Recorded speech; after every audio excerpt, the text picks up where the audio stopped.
Ubundi radiyo iyo ipfuye sisiteme cagi mu buryo bwo gucaginga ukabona nta bundi buryo uyishyiramo, uburyo ukoresha bundi ni ubu ngubu bwo kuba wasohora insinga kuri radiyo kugira ngo ubashe gucaginga ya batiri yayo. Ariko hano noneho icyitonderwa, abantu bakoze ibi bintu bafite radiyo yasohowe insinga nk'uko, hari uburyo bwizewe wakoresha muri za nzira zo gucaginga ukaba wasudiriraho insinga mu buryo bwo gucaginga, kandi noneho uburyo bukoresha volte 5 zitarenze.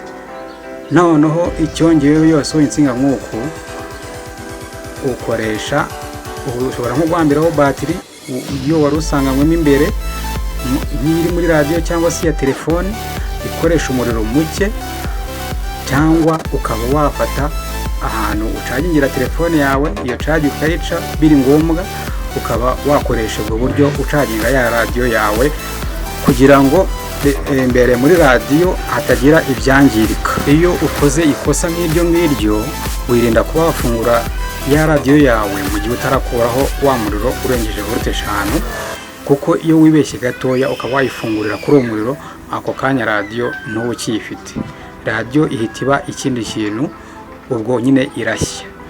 Ikintu ugomba kwirinda cyane cyane ni ugukoresha umuriro urengeje volte 5. Iyo urenzeho nyine bikagera muri 7 mpaka zirenze 5, ubwo radiyo waba uyihombye. N'iyo yaba ikiri nshyashya radiyo ntibikiri nzima, iba yageze mu kibazo kindi.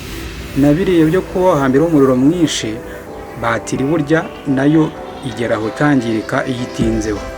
Wenda udafunguye uwo muriro ucometse, ukirinda kuba wayifungura kuri uwo muriro, radiyo ikaguma ijyana umuriro muri ya batiri, ariko nyuma y'iyo batiri irangirika. Ibyo mubyirinde.